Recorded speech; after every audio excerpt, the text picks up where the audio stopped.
Perfect. Okay. At the end of the presentation, when we are doing the the Q&A session, Marty is going to be. We get all the questions. Yeah, thank you. We get all the questions directly, and Marty will repeat the question to you if we think it's a valid question to ask you. Okay. And so that mic will be open at that point in time. Okay. And thank you for sending me the questions. So I got those, Sure. and I'll use those to kind of launch the Q&A. Sometimes it happens that people are totally not shy, and we get like crazy questions without even having to kind of start off the questions. So if people ask questions, I like to be able to read those of the people who are actually in the audience. I mean, if there are questions out there that come in right away. If nothing comes in right away, then I'll start with yours. Ultimately, yours will end up on the chat board to be answered afterwards, because they're great questions, and I think they're really solid, and they will reinforce, what you've presented in your webinar. But if we get a big rush of questions, I like to try and at least acknowledge the people that have been listening and get to their questions. Okay? Absolutely. Sure. You don't see the questions, so you're not going to have anything popping up on your screen, which I guess Kelly can probably say this better than I can. But so just as far as the questions go, you don't see anything at all. You're just going to see your screen. Kelly, you should explain to her about what she needs to do to prevent her desktop being shown. The night of the web, what's going to happen is we're going to pass controls of the webinar to you. Like right now, you're seeing my screen and the what we call our preview slides. And this starts running at about 7 o'clock the night of the webinar for anybody in the audience who comes on early. Okay. While after I do housekeeping items and pass, I have Marty do introduction of you. That's when I'm going to electronically pass the baton over to you. And so what you should have on your screen is you're going to have that little box that you see, and you should have your PowerPoint up and ready. I wouldn't have anything else open on your desktop, because should something minimize on you, people are going to see your desktop. So what you're going to see is something pop up, and it says Kelly Tebow is passing controls to you. You can use a drop-down menu and say "Show my screen." Once you click that, then we're looking at your screen, and we're looking at everything on your screen, except for your little box. Your little box is unique to you, like mine is unique to me, and each of the people listening have their own little box.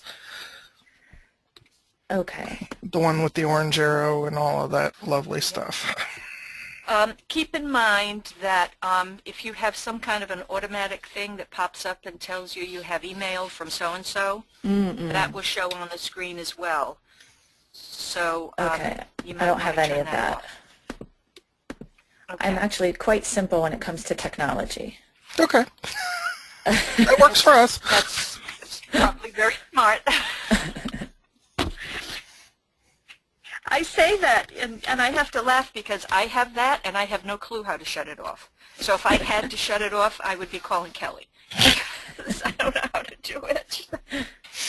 It's pretty easy. It's in your notifications box, but I know, but yeah. The other thing, when we're all done here and you get off the phone at some point over the next day or so, I'm going to send you a W-9. Okay. You need to print it and complete it, and you can scan it back to me. But I need at least a scanned signature here in the office. Oh, no, Sure. I take that back. I take that back. I have to have a hard copy. So you can scan it back to me, and then I can get the information off it to process the honorarium. But I can't mail the check until we actually have the hard copy here in the office. So the bookkeeper lady wants an original signature here. So fill that out and get it back to me, but you can also scan it, and then I don't have to wait to see it in order to begin the process for the honorarium. Okay? Okay, thank you, sure. Quick question. Sure. So my slideshow, should I, so what is on my desktop is what people see. So the slideshow should be the entire desktop? Well, when you open it, just open it in full mode. Okay. And then you're also going to have it in slideshow mode. Are you working on a Mac or a PC? A Mac. Okay. So I don't know, I think it's Oh, sorry, I was practicing it. That's all right. I don't see it. I don't see it yet. I still only see my screen. I haven't given controls to you, so. So how do I get rid of that? How do you get rid of what? My little box? No, I started recording it, and then as soon as I played the slideshow, then my recording came on. Oh, okay. Play narration. Okay, let me get rid of these things. Okay. There we go. So you're going to record yourself tonight? I mean, your practice? I wasn't going to, but actually I just got the headset for the webinar, so that's why I was practicing to make sure that you guys could hear me. You sound great, by the way. Oh, good. I'm glad it's really. all working out. It is so much better when people have a headset. It just makes the recording very clear. Mm-hmm. So we're gonna start this, and you're gonna hear the night of. You're gonna hear me say, "My name's Kelly Tebow, and I'm with the New Jersey Center for Tourette Syndrome," and I give a spiel, and then Kelly, you gotta fix this slide. Oops. What's wrong with the slide? The slide it just was on. You've got Nadia's name on that slide. Yeah, you're right. Okay. Yeah, some days There we go. it doesn't pay to be rushing through some things. All right. Because that is the next webinar. I had today's one. I'd love that. It sounds awesome. I'd love to present that. I wouldn't have much to say, but it sounds really interesting. Well, you're welcome to join us. Thank you. I don't have your introduction put together yet, and I will get that done over the next week. So I basically pull it from the bio that you sent in. I will look at what your bio is at the Rider website and kind of put together a little narrative based on all of that on your bio, okay? Okay. So that's where that kind of comes from, and that's what I will read when we start to do the, when I go to the intro part. Okay. Okay. So when I say I'm going to turn over the introduction of the speaker to Martha Butterfield, our webinar coordinator of NJCTS, that's when I'm going to change over the presentation to you. And it will look something like this. Okay. Okay. And then I can show my screen then. Correct. Okay, you want me to do that now? Sure. Okay.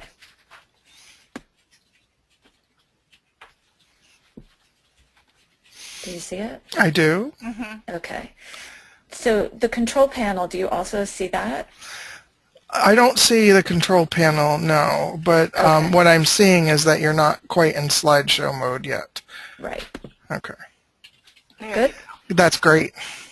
So if you have that sitting like that open on your desktop all ready to go, when Kelly gives you the controls, that's what will pop up. Actually, it forces it back into the non-slideshow mode, Oh, sorry. Okay. but that's okay. You wouldn't know that. That's why Kelly does what she does. And they don't let me do that. So it would look like we had it before, and all you need to do is put it in slideshow mode. People are used to that. It's not a big deal to them. Okay. So that's where it would start from, and all you need to do is put it there. Let's do that. Okay. So if you want to start running through it, Marty and I will listen to it and give you our feedback. Okay, sounds good. Hold on one second. Let me just, I want to time myself.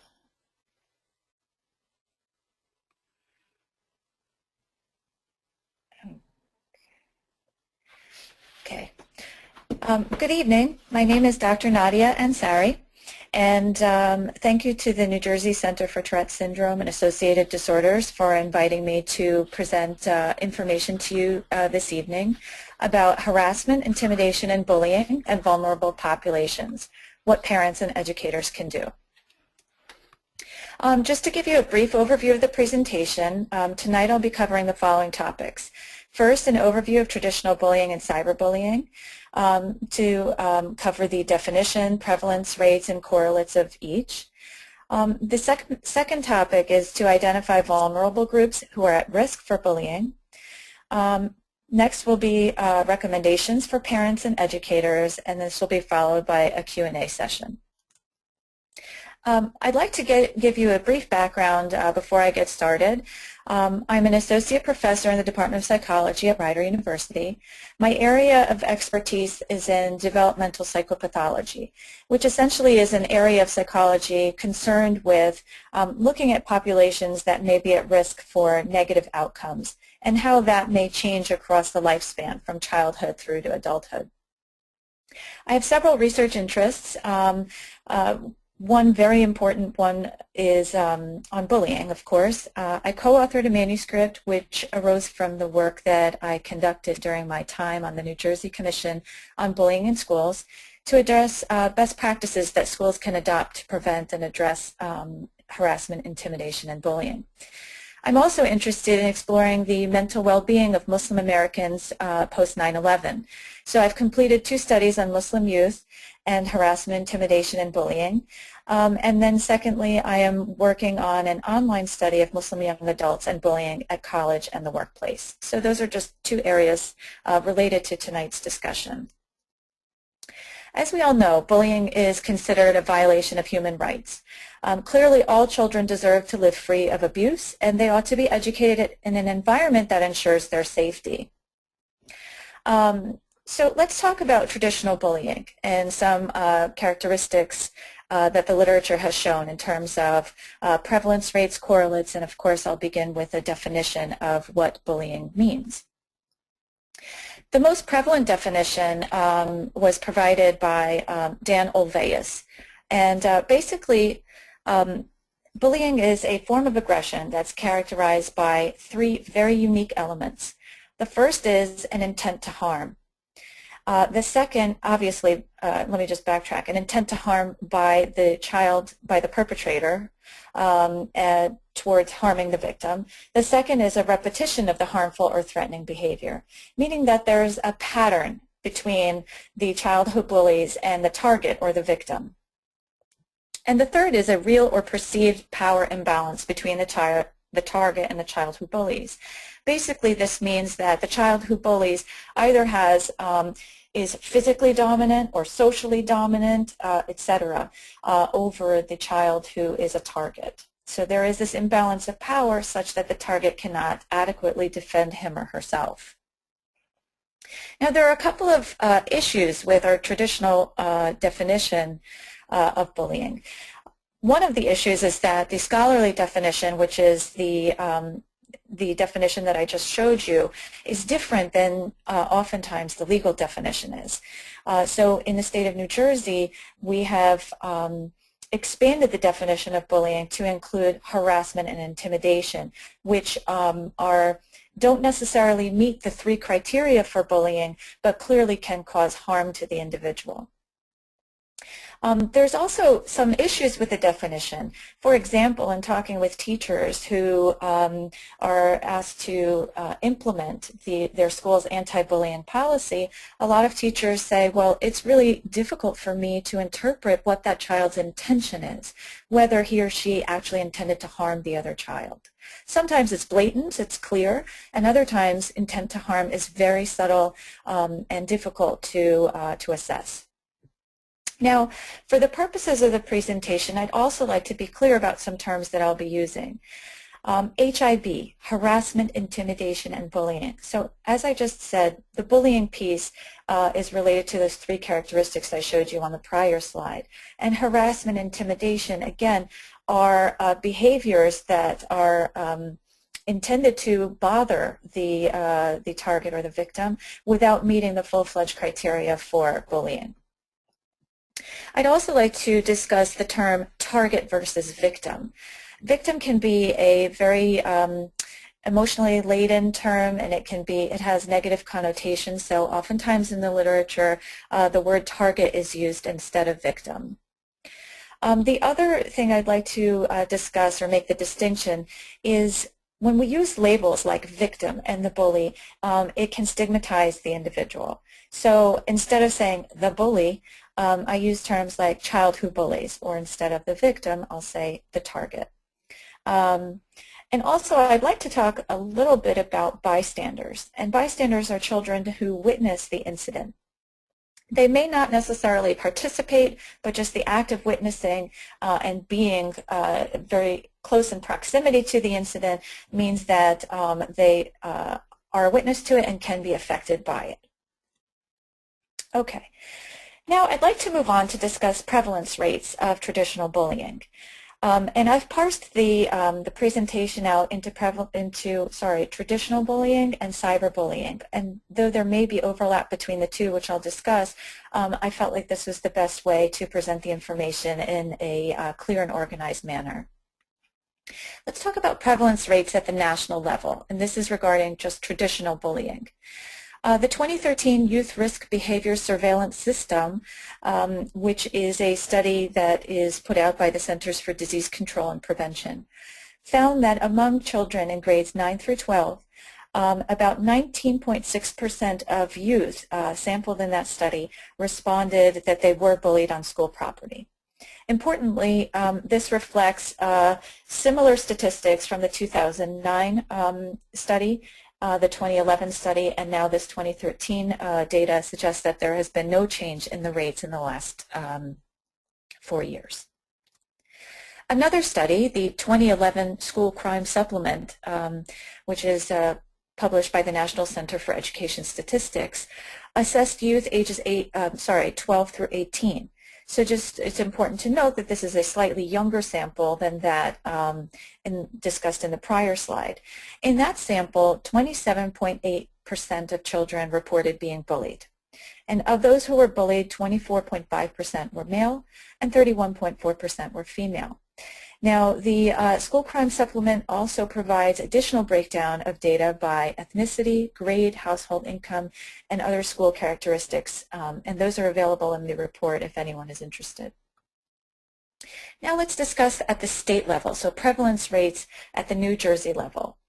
Results of the Electronic Violence and Vandalism Reporting System found that in the 2011 through 2012 academic year, there were 12,024 HIB incidents reported by schools.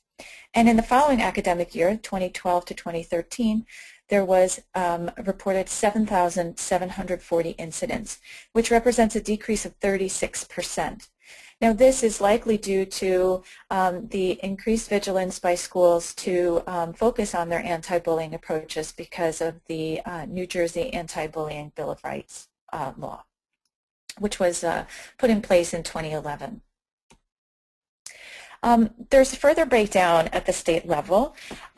So most cases were verbal in nature, so most of the HIB cases, so 77% were verbal in nature. 1 in 3 incidents occurred in the classroom, and more than half of the offenders were in middle school. So this may explain the discrepancy in prevalence rates between the two studies that I just discussed at the national level. So let's look at the protected category breakdown. What do I mean by protected category?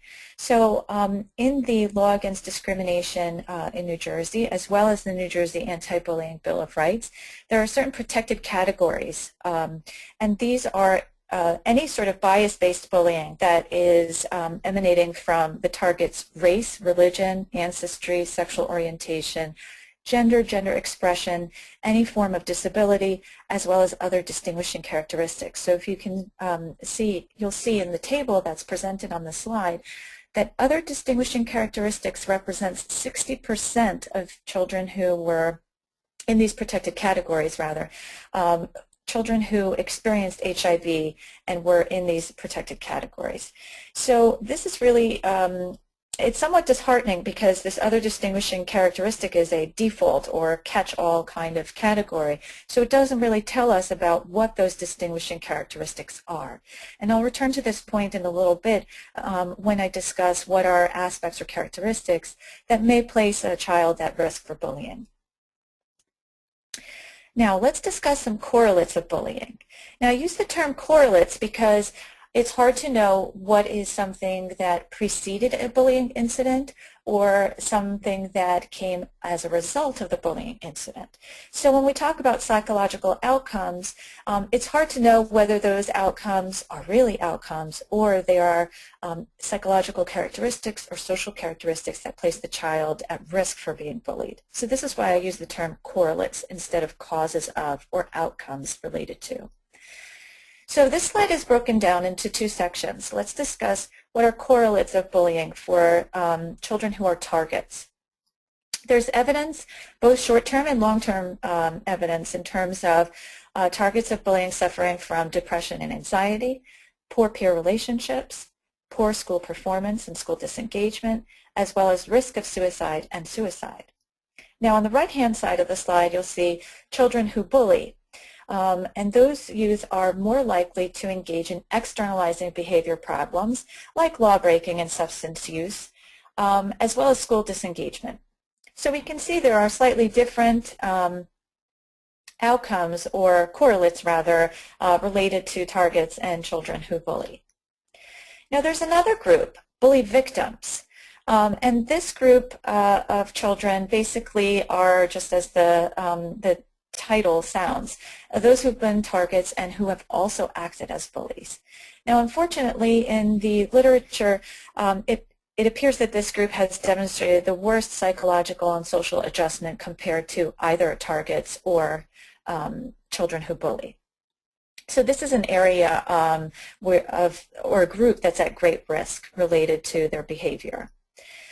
Bystanders, these are children who just witnessed the incident.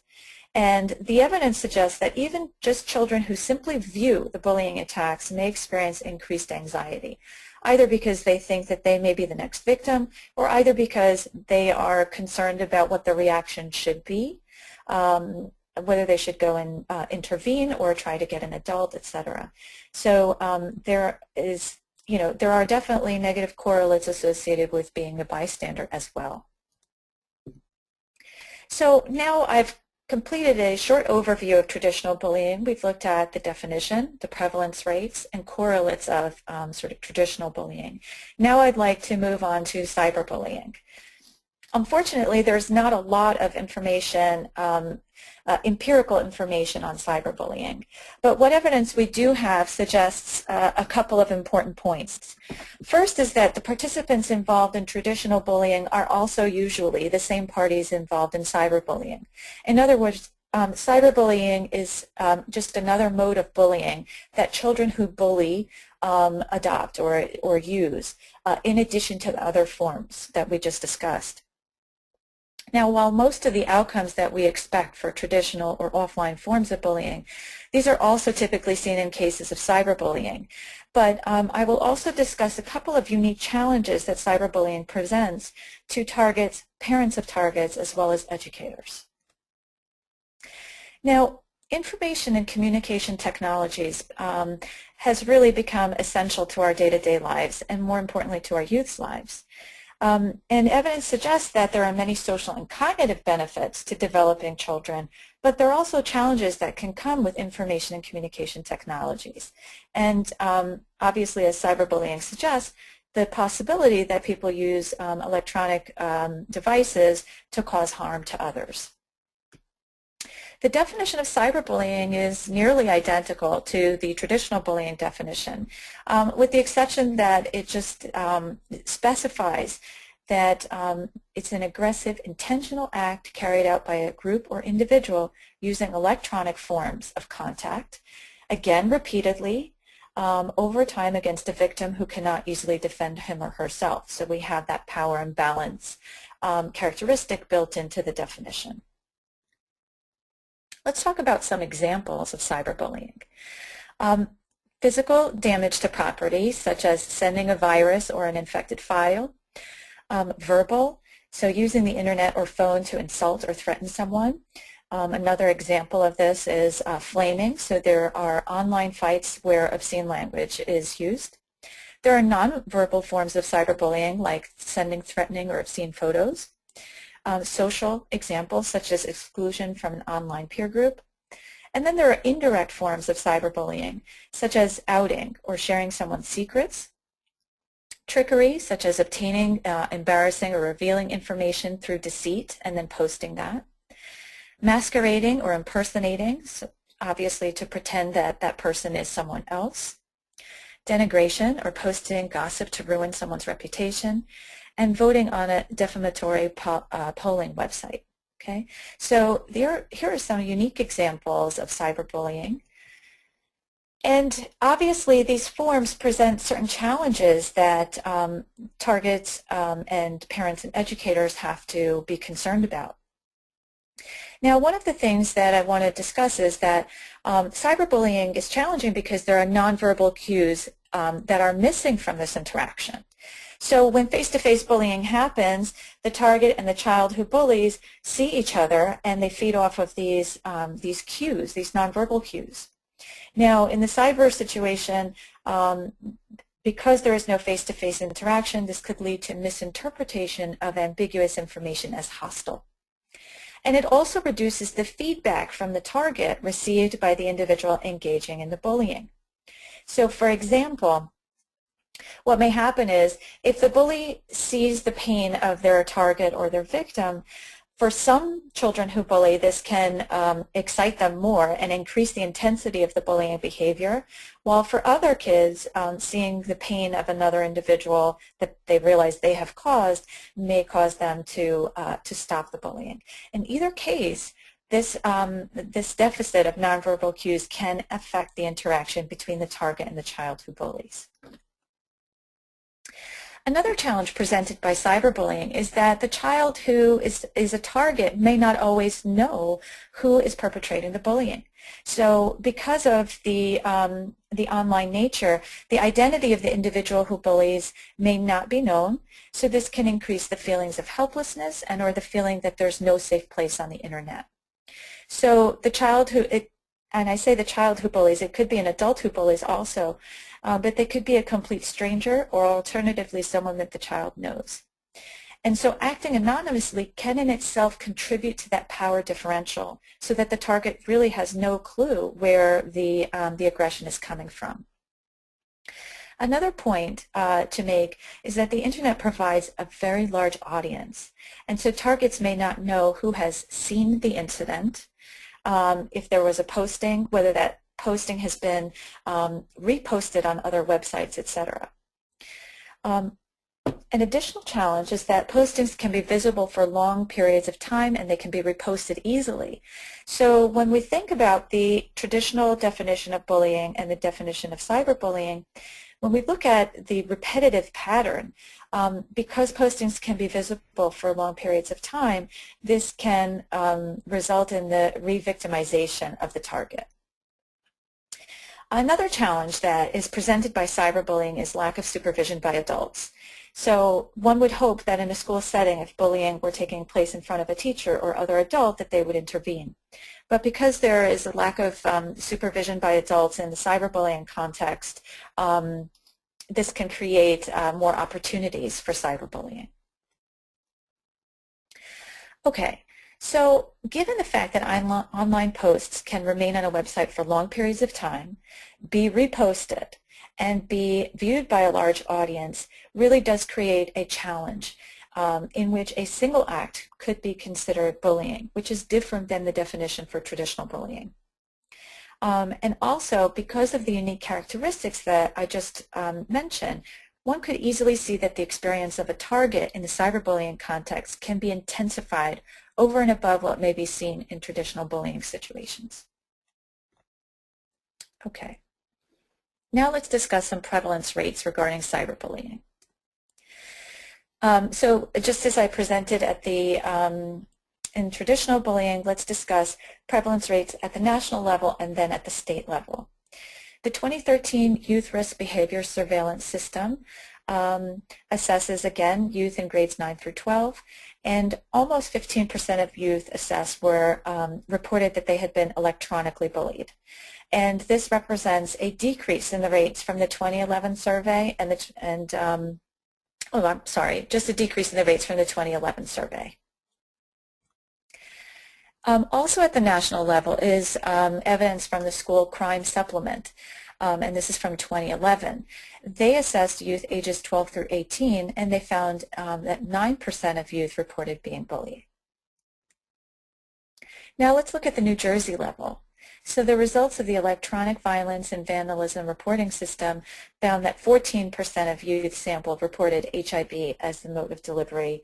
That electronic communication was the mode of delivery in terms of the HIB. So we can see that, let me just move back, that the levels reported for cyberbullying are slightly lower than the level reported for traditional bullying. But that doesn't necessarily detract from its unique situation, because just as we had discussed, there are certain challenges that are unique to cyberbullying, and it's a relatively new area of bullying that has not fully been assessed in the literature. So just as we looked at correlates of traditional bullying, let's discuss some correlates of cyberbullying.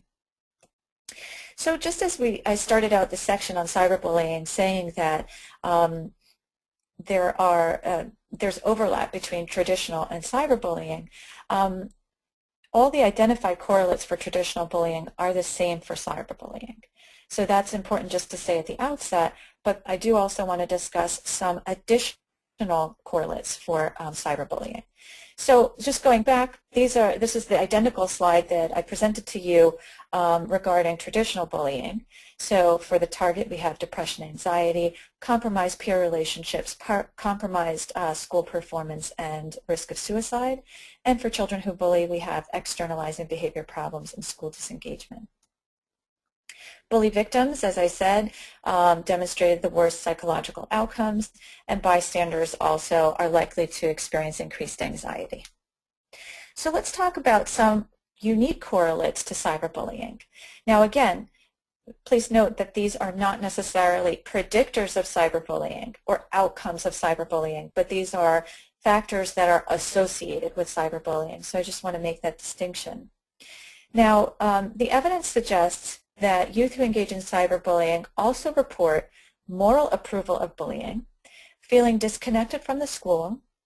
They perceive that there is a lack of peer support in their peer network, and they also are likely to be underachievers in the school context. Also, problem behaviors such as delinquency and substance use have also been found among youth who engage in cyberbullying. We find high levels of internet usage, as well as some evidence of advanced computer skills. And for these youth, we also know that there tends to be poor parental monitoring. And children whose friends engaged in cyberbullying also tended to do the same. So this is evidence from a review by Hinduja and Patch in 2013. So this is very recent, a very recent review. Now, let's move on to discuss some vulnerable groups. What do I mean by that? Obviously, people who are at risk for being targeted. Now, if you recall, when we talked about the statistics from the EVVRS, which was the evidence from the state level, from the New Jersey level, we looked at these protected category breakdown, or this protected category breakdown, which was presented in that report. And basically, these are all the protected categories. And as you can see, and as I noted earlier, other distinguishing characteristics is that default or catch-all category in which 60% of kids in the protected category fell into that. The next area that represents a relatively large, or the next largest representation of the protected category was based on race, followed by sexual orientation. So individuals who are not of the dominant race, so minorities or individuals who are sexual minorities, tend to be targeted much more. Religion and ancestry tended to be less of an issue, and 9% represented this mental, physical, or sensory disability category. So anything that is a feature that makes a child stand out from other children is anything that can create a risk for being targeted. Now, under the New Jersey Anti-Bullying Bill of Rights, and also covered under the law against discrimination, are these protected categories which were represented in the prior slide, which presented those percent breakdowns. So who's at risk? Basically, in addition to being part of the protected categories, any child who has difficulty asserting oneself. We also mentioned the disability, individuals with disability, individuals of minority status. Additionally, low status within the peer group, as well as isolation from peers, is also a risk factor. Low socioeconomic status is a further risk factor, and children who are physically smaller are also likely to be targeted. Now, the important thing for us to consider is that any child who falls into more than one category is at sort of exponential risk for being targeted. So intersection of any of these categories creates greater risk. So a child who may, so LGBTQ youth of Hispanic origin may be at greater risk, for example. Okay, so anyone at the intersection of any of those categories can be at increased risk. So now that we've talked about traditional bullying, cyberbullying, the definitions, prevalence rates, correlates of, as well as who is at risk for bullying, I think the question that has probably drawn most of our attendees of the webinar to listen in tonight is to talk about what they can do about it. So here are some recommendations for parents and educators.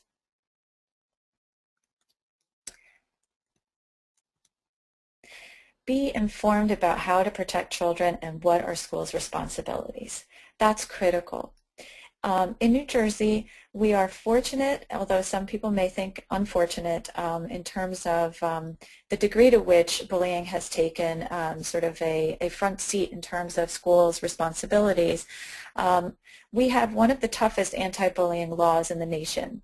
And so parents are empowered to make sure that schools are doing what they need to do to ensure children's safety, and that there is a that they are not being educated in a hostile educational environment. Let's talk a little bit about bias-based bullying and the New Jersey law against discrimination. So bias-based bullying is obviously related to those protected categories that I discussed earlier. And so any of those, any children who fall into those protected categories, the law against discrimination may apply to incidents related to children in those categories. So according to the state of New Jersey, the LAD, or the law against discrimination, applies to all schools except for schools operated by a bona fide religious or sectarian organization.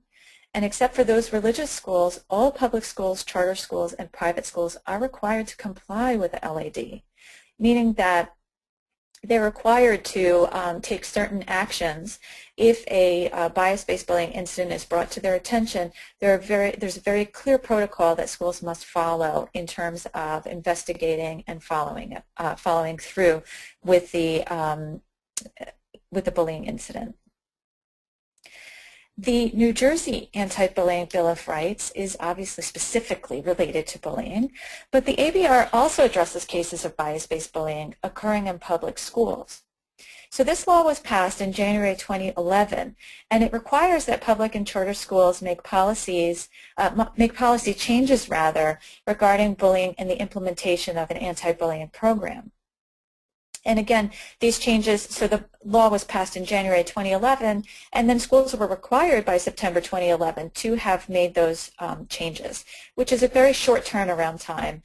And I think schools are still trying to adjust to implementation of new anti-bullying programs within their schools. And again, as noted, this law is considered by many to be the toughest anti-bullying law in the U.S. Now let's talk a little bit about what the law requires schools to do.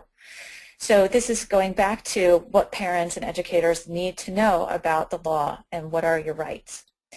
Schools have to post an anti-bullying policy on their website that has to be easily accessible.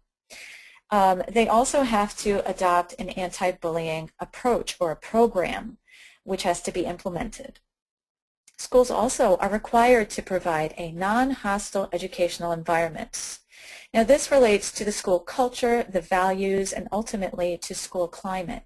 What I mean by that is when, for example, you walk into a school, how does it make you feel? Do you feel safe? Do you feel welcomed? Do you feel that you're a part of that community? So do children who attend that school feel all of these things? Or is there an adversarial position that can be taken, or et cetera? So that basically that the child, in a positive school climate, the child feels that they are a part of that community, that they are well regarded, and that they are, interactions are characterized by respect and courteousness. So additionally, the Anti-Bullying Bill of Rights also requires that schools have an anti-bullying specialist who is responsible for staff training, the investigating and reporting of HIV incidents, etc. So this specialist has to have a high degree of knowledge about bullying as well as the program that's being implemented and what basically when they have to act. Teachers and staff also have the responsibility to report incidents of bullying. So it's very, very important that schools undergo, and all of the school staff, not just teachers, but all of the school staff undergo rigorous training related to their anti-bullying policy. So this entails not just identifying bullying cases, but how to respond in the immediate case, as well as how to respond long-term to make sure that the target feels that they are being educated in a safe classroom. The law also requires, and this is the last bullet point, that the schools set a protocol for the school's response. So when an allegation of bullying is raised, then that should catalyze sort of a cascade of events that the school has to then undertake. So the law is very specific about what needs to happen when a bullying allegation is made. So let's talk specifically about what parents need to know and what they should do. Unfortunately, the literature is pretty clear that the majority of bullying incidents, and I believe the statistic is around 2/3 of bullying incidents, are not reported. And when they are reported, parents are usually the first person to know about it, and peers, okay? So it's very important that parents communicate with their child. So you may not know that a bullying incident has occurred. You may only know after the repetition of the pattern, all right, or so that the pattern is playing out and that the child has been a target of several instances of bullying. And so what may happen is that the child may start to disengage from school. They may report feelings of nervousness or anxiety or somatic complaints such as physical complaints like, oh, I have a stomach ache, I can't go to school today, or oh, I have a headache, I can't attend. So if a parent starts to see a pattern of these kind of behaviors or complaints from the child, there's usually something greater that's happening that the child doesn't want to discuss. So unfortunately, parents may only become aware of the situation when the problem has become too much for the child to handle. And it's important that when parents do raise, or invite or say to a teacher, this is what my child has told me, it's important to explain the whole history, because too often schools look at bullying situations on an incident-by-incident basis, and that ignores the important part of the definition, which is that it is part of a repetitive pattern of abuse. So, so parents have to communicate with their kids to know to what degree this is happening. And once there is an allegation of bullying, parents absolutely must demand adequate response by the school. So if you suspect that your child is bullied, or the child has told you beyond the suspicion that this has happened, you should contact the teacher immediately about the situation to ensure that adequate steps are being taken immediately to protect the child. Another thing is to follow up promptly after that to see what has happened. So has the target and the child who bullies been separated? How has the teacher tried to minimize contact between them, etc.? If you do not receive an adequate response ensuring the child's continued safety, then you should contact the principal. So move up in terms of the chain of command. In public schools, if you don't receive an adequate response ensuring the child's continued safety, then you should contact the superintendent. And if the bullying persists and the school has not adequately put in place changes to ensure your child's safety, then unfortunately you should probably contact a lawyer who specializes in education. Now, this may not be a strong option concerning private schools, but for the majority of schools, public and some private who do receive government funds, or subsidized, subsidized funds from the state, then they all have to comply with ABR. So let's talk a little bit about cyberbullying, and again, the unique challenges that it presents for parents. Now, monitoring is something that is very important in terms of trying to prevent cyberbullying. And I had said to you earlier that lack of or poor parental monitoring can create, is a correlate of cyberbullying. Now, I strongly believe that this is less likely to be a result of monitoring doesn't matter, and it's much more likely to be related to the difficulty or challenges in parental monitoring of these electronic devices that are used by youth. So that being said, parents still have to strive to continuously monitor their use of these electronic devices as much as possible. One of the major challenges for parents is this gap between generations in terms of understanding electronic devices, social networking, or information and communication technologies. So Prensky, 2001, used this phrase, which I thought was really creative and really hit the nail on the head, that parents are digital, that children are digital natives, that they can understand the electronic communications on a much different way than parents who were characterized as digital immigrants. So this disconnect between children, the digital natives, and parents, the digital immigrants, creates this problem where parental monitoring may be an issue.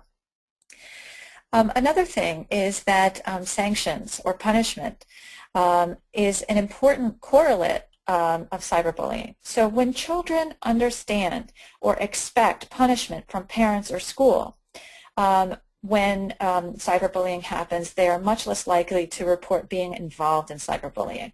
So schools that have cyberbullying explicitly discussed in their anti-bullying program and in their curriculum, children who are on the receiving end of that are much less likely to report being involved in cyberbullying situations. So parents should really work with their kids in terms of trying to prevent cyberbullying. So here are a couple of suggestions, and these were obtained from girlshealth.gov. So in terms of using electronic devices and safe online use, never share usernames or passwords, never give out personal information in profiles or chat rooms.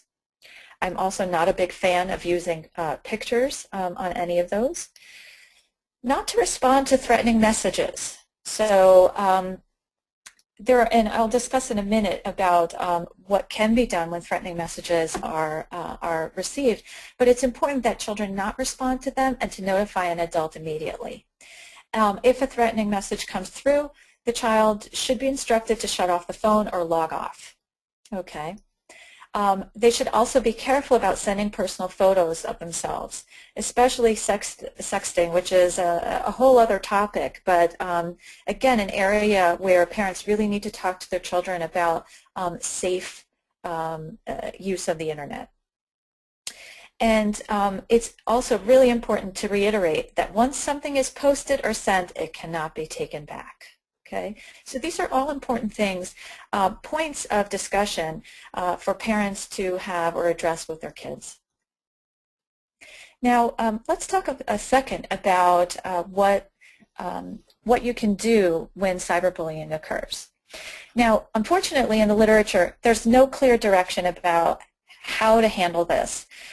So, for example, passive strategies would be to do nothing or avoid the website.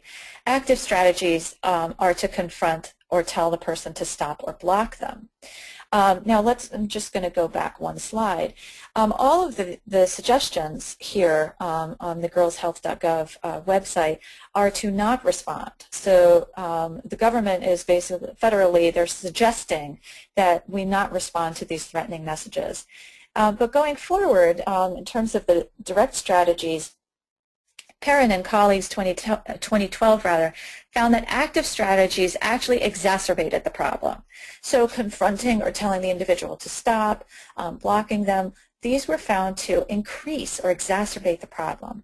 So going back to these strategies here, right, so not to respond, to shut off the phone, these are consistent with the evidence by Perrin and colleagues. Okay, so the best strategy is to instruct your child to do nothing and avoid the website or shut it down. So unfortunately, the evidence is still early, all right, in the literature. Although Perrin and colleagues have found this, there is also limited evidence. So we need this to be replicated in other studies, meaning that we need other studies to examine cyberbullying and to figure out what are, whether those studies also support this passive strategy use. Okay, I have a few minutes left, so let's discuss about what schools should do. I talked to you a little bit about fostering a positive school climate, which is essentially how does a child feel when he or she walks in that building? Do they feel respected? Do they feel part of a community? Do they feel valued? Fostering a positive school climate is always a work in progress, but it is at the foundation of any effective anti-bullying approach. It's also at the foundation of a lot of other positive outcomes, such as academic achievement or social emotional character development. So fostering a positive school climate is a win-win situation for schools. And this is particularly salient when we're looking at bullying of vulnerable youth or children who are in those protected categories that we noted earlier.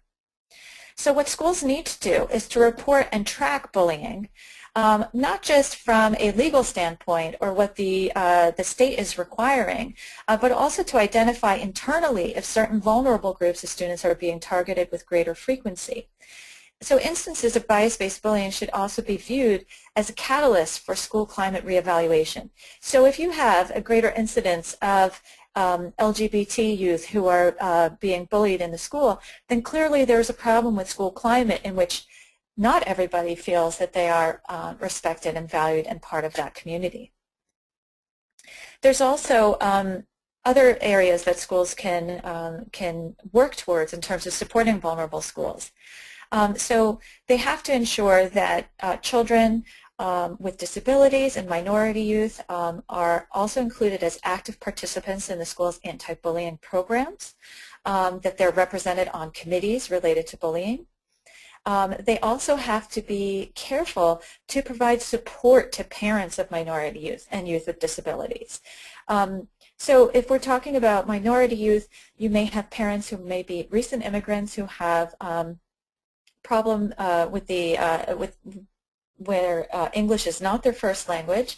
So it's important that schools translate HIB-related policies into the most common languages spoken in their community.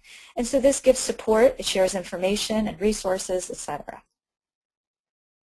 Now, in terms of the teacher training, monitoring, increased, monitoring locations where increased levels of bullying are expected, like hallways, the lunchroom, buses. Schools have to adequately outline a protocol especially for bias-based bullying in these situations. So teacher training, monitoring those areas are all critical for effectively preventing and intervening when bullying happens in those areas. I can't emphasize enough how important teacher training is. The evidence is very clear that teacher training is important. So, for example, there have been shown to be between-class differences in the levels of bullying from teacher to teacher. And so this suggests that training can play a vital role in preventing HIB and for the appropriate management of HIB when it occurs in the classroom. So I know that I'm a little over on time. I would like to just quickly go through the cyberbullying piece, and then I'll end for Q&A. Cyberbullying is an area that schools are responsible to address, according to the New Jersey Anti-Bullying Bill of Rights. So all of the recommendations for traditional bullying also are potent in addressing cyberbullying. Cyberbullying needs to be explicitly stated in the school's HIB policy, where children can expect sanctions from parents or schools if they happen. And they should also address traditional bullying and cyberbullying, as well as teacher training on both dimensions. Okay, so now I just have on the slides some resources about bullying for parents and educators, which I've found to be very helpful. And I'd like to thank you for your time and attention. And now we can begin our Q&A session. All right. Okay. I'm in speaking mode. Don't worry about the time. You were fine. And if you go over a little bit, don't get apologetic about the time. Okay. Crammed a lot of information into that. It is. Yeah. Which what am I hearing? Is that a? You're hearing the background noise here. Oh, okay. I'm in the other room. I couldn't tell what that was. Okay, I have a few things, so I'm going to just start. I guess you had such great information, so there's no question that you've given parents resources and places to go, so the information is solid. That being said, don't lose track of who your audience is. Because it came across a little bit like a college lecture. And I think you need to throw in some anecdotes. You need to soften it a little bit. Parents love stories. They love to hear of an incident and how it got solved, or a particular situation and how something worked out. So I think you've got to interject a little bit of the stories in there for parents. And the other thing, there's so much information you give in the beginning, and then you get to some really solid stuff for parents and educators, but that comes way into your webinar. So I think, and that's fine, but I think you need to say so up front. I think you need to say, I've got a lot of statistics here that are really important for people to understand, so I'm going to cover those first, and then we'll get to some strategies about how you handle it a little bit later on, because you'll lose people along the way if they don't feel like they're getting what's important to them, the parents and the teachers. Right. They'll fall off. So you just cover that right up front. Don't get discouraged. I'm going to get to some good strategies a little bit later on, but here are the important facts that we need to get established. Okay? Something like that. I don't care how you say it, but something along those lines. Okay. Do you think that I should remove some of the stats, Marty? Because I have 2 studies at the national level and 1 at the state level. Can you can you condense them somehow so that you don't treat them as two separate things? I don't know. I don't think the stats are bad, but I just think it was a lot of statistics for people to kind of get in their head. So why don't I just, I'm sorry, go ahead, Kelly. That's okay. In the beginning, where it was a little drier, because I marked, and I'm like, okay, she did get to some meat. So, not that statistics aren't meat. It's just it's a different audience that likes the statistics. You could leave all of them in there, but cover the ones that make the most sense to you, like the state. You did a lot of reading of every bullet point, and you don't need to do that. They can read those. So you can turn around and say, here are the statistics on, I don't know, the first study, which are in your notes, and I'm going to ask you if I can convert your thing into notes where there's 3 slides per page. So that, so that's a way of doing it without having to take anything out if you want to leave it in just for them to review. You could pick one of those items, like on a slide with a lot of stuff. The one slide I made a note about was you had a slide about examples of cyberbullying. Yeah. And there must have been, I don't know, maybe 10 bullets or something on that page. Rather than read every one of them, because you know what, we actually get comments from people that say, I know how to read, I don't need the presenter. Because again, keep in mind, they're just staring at the screen. So you got to keep them engaged. So the way you keep them engaged is pick something from that slide. Pick 2 things, maybe 3 at the most, and talk about those things. So an example of, touch on something about that cyberbullying with an anecdote. Expand on it a little bit without reading every one, because people, they glaze over because they're not even in the room making contact with anybody else. They're just staring at the screen. Right. And you kind of, it's a different mindset when you're kind of alone with your computer screen versus when you're in a room full of people, Right. So that one in particular I kind of noted because that was an easy one, I thought, to kind of pick a couple and expand on those couple a little bit, and the rest of the stuff will sit up there. They're going to see it and they'll read it while you're talking. Gotcha. Okay. I made a note about what parents can do. I don't know how far you were into the slides before you got to that. I don't know if there's a way, if you cut back a little bit on the statistics, maybe you can bring what can parents do into it a little bit sooner. I don't know. But when you talked about reporting bullying to schools, I think a little bit more explanation of what a parent should do. Like you said, tell the teacher. Well, in a high school, what teacher is that? Is that your homeroom teacher? Is that your favorite teacher? Is that or should you go to the guidance people in a high school? So it's telling the teacher in middle school probably works a little bit better because the setup is different. But in a high school situation, what would a kid in college do? Who would they go to in college? So I think, and it wouldn't be the parent then necessarily. It would hopefully be the kid, but maybe not. But who's the appropriate person? Now colleges have like these big disability programs and disability coordinators and stuff like that. Would that be the right person in a college setting? But don't leave the college kid out of it, because we've all seen what happens there, and so they've got to feel they know who to go to. Gotcha. School climate. I love that definition. We use something similar in the Tourette programs that we do, and that was really good. I like it because that's so important. Good. It's at the foundation of a lot of different things. Absolutely. Let's see. You mentioned somebody, Perrin and Colleagues, Yes. P-E-R-R-E-N.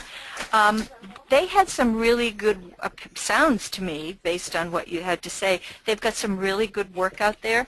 Mhm. Is that something, did they show up in your list of resources for people? Is that something that the public can access? It's a scholarly article, so I don't know how, Okay.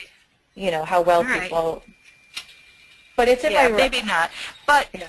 I may just made a note, like, who are they? So maybe because their stuff seemed really solid to me, maybe just a little bit about who Perrin is, where is he at at college level? Like, who is he? Is he an author? A little bit about him, because I thought his stuff sounded pretty good. Okay. I have to look them up again. Some of them, I don't remember if Perrin or Hinduja and Pachin, or maybe both of them, were lit reviews, which are softer for consumption by parents. Okay. So I'll look into that and then adjust the slide. Okay. From my perspective, your pace was good. You didn't seem rushed, but you spoke quickly enough that you were getting your information across. You were engaging, so you weren't monotone. And trust me, I've had that issue. And it's very hard to get somebody to change if it's not in their nature.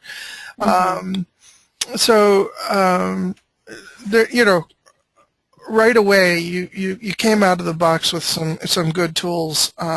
So it's just a matter of us listening to it from what the feedback we've received over the last, I don't know, 2008 to now. Yeah. 6 years of doing this. So it's always hard for us to turn around and try and tell people how we think you could better do your job, because we can't do it. I know I couldn't sit up there and do what you're doing. But I understand what you're saying, because I do lecture at the college level for a living, so that's my default presentation mode. So when you suggested to add anecdotes and things like that, I think that will help engage parents, and it's not something I would typically put too much into. You know what I mean? Exactly. So. Yeah. And you know what I've told people? If you don't have if you want to break and tell a little story or something like that, that's wonderful. Make it up if you have to. It doesn't, I don't know if you see people clinically. Do you do that at all? So no, I don't. No, okay. So in your case, I can say that to a psychologist, and they can kind of fabricate something that doesn't involve a real client, but it gets the message across. So I don't know how you might do that in your case, but anecdotes are really good. So a way to tell it in story form that makes it relate is just, an opportunity to, fluff it a little You've bit. more than likely had to deal with bullying and that kind of stuff within your own workplace. So, I'm sure there are some stories there. Well, I do have a story about a Muslim without young man. making them up. Yeah, I mean, it's a sad story, actually, because and I think that this is something that always horrifies people when I tell the story, but he was a young man who went on a camping trip with his school, and there was a teacher that was sort of leading his troop, and then they had a great time, he said, and at the end of the year when he asked her to sign his yearbook, she said, "Hey, you're actually a cool kid after all. Thanks for not blowing anything up on the camp trip." Oh my God! Oh. So That's awful. That's a It terrible is. thing to say. How old was this boy? he was in high school. High school? Oh my God. But Ah. Marty, how you said it would be great to have something that has tell a story that has a positive outcome. Well, the mom went to the school and she showed them the yearbook, and the school sanctioned the teacher, and then the mom came in for a sort of a diversity sort of training to discuss the Muslim faith and the Arab culture. Yeah. So I feel like the school tried to remedy the situation as best as possible. That's good. That's good. All right. Do you have any questions for us? But that's, yeah. I don't have any questions. Okay. So I also have some stuff from the commission when we were doing what's it called? The parent, we had these public forums where people would come and talk about their experiences with bullying in schools. So I think I have a quote from one of those I can use. Okay, cool. Okay, yeah, we work. I have to tell you, I really like. Go ahead. I'll be quiet. Have you worked with Dr. Green in all of your? Oh yeah. He's a pretty good friend of our organization, and he's done some bullying stuff. I really liked the digital native and immigrant. That is, that's brilliant. It is. It's so creative. Yep. It's so. It just you so get it. So yeah, I like that expression. Good, good. I'm glad. One other question about reporting bullying. Does this individual, do they have to do that in writing? That was another thing I wondered about as a parent. Right. Like when you tell, is that telling formally, like in writing? And if you would recommend that, then I would certainly include that there. Okay. They don't have to do to me as a parent, I would want to put that in writing. Right. So I can make it a suggestion, but the way it works is that they report it verbally to the teacher usually, and then they have to write an incident report. Then it gets triggered, and also to the anti-bullying specialist. Okay. All right. That covers everything I had made notes about. Okay. Okay. Oh, one more. I'm sorry. One more thing. Nonverbal cues. You talked about that. Yes.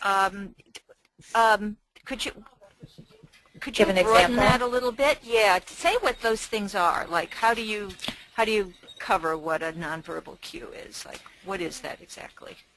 So like. Well, you don't have to tell me here. That's fine. But I think to use the expression, I think you need to broaden that a little bit. So. Give some examples of that. Okay. All right, Kelly, I'm really done now. I'm sorry. Okay, Doctor, I'm sorry. So the last thing we're going to need is I'm going to need a copy of your slides because for a couple of reasons. One, may I make them into handouts? Sure. Okay. I will do my best to put as many locks on them as I can, but but the other thing is I also use it as a backup in case perhaps your computer is down that night or something's not working. I have it as a backup here, and I'll run the slides, and you tell me when to flip the page. Gotcha. That's just the backup reason for having it. Okay. I do have a question actually. So the Q&A that happens after that, how does that happen? So I think you had said, was there something that I would... well, as you ended, you said we're ready for the Q&A. So Marty would then come on and say, okay, I'll get right into our first question, and she'll read. I'll read. I'll either start with yours or I'll start with what's posted or whatever, but we'll see what kind of questions are being posted as we go, so I may start with them right away or I'll start with yours. Okay. And then I read them and you answer. And if there's anything that gets asked that you think is like, oh, I don't know, I don't think I can do that, then that's absolutely fine. Just say so. or if you say, I need to research that a little bit more, we could put something like that into the Q&A and you could answer it, you know, in a few days. So, you know, if it's not something that you are familiar with or you're prepared to answer, then just say, I don't have the answer for that, Okay. or something. But if you want to do a little research on something and just say, you know, I'll look into that, and we can post the question again on the blog, and then, you know, you could answer it next week or Okay. the following week. I think that was Go that ahead. was the area that I was concerned about, was the blog, and will you give me instructions for that, or how will I know I Yeah, have I will questions? give you a login and password to the blog, and it's generally speaking, it's only the day after the webinar that anything gets posted, and that's usually by me. It's leftover questions. Okay. I can't say that we've never had people come on and onto the blog and actually ask questions, but it's a rare thing. So you'll probably be tied up, you know, for depends on how many questions we have left over. But I usually don't post more than 5 questions to the chat board, and so it's a check it once a day. If there's nothing new, you just go on with your day. Okay. And as the questions, you know, once Q&A starts, there may be a flurry of questions. So Kelly and I have the ability to answer those electronically by saying, good question, we should be able to get to that in Q&A. So we just let the person who asked the question know that we got it. But at some point, we will begin to say, don't think we'll have time for that, but we'll ask it on the blog. So we just let people know that they will take their question, do it on the blog, and they can look there for an answer. Okay. But, again, it's not usually a ton of questions. Okay. Great. All right. So I look forward. You're good? I'm good. Yeah. Thank you so much for the feedback. You're welcome, and thank you for your time. We'll next meet at about 7:15 next Wednesday evening. But meanwhile, if you have any questions, just give the office a call. Okay. All right. Will do. All right. Thanks so much. You're welcome. All right. How do I turn off my screen sharing? I will turn it off for all of us. How's that? Okay. Sounds good. Okay. All right.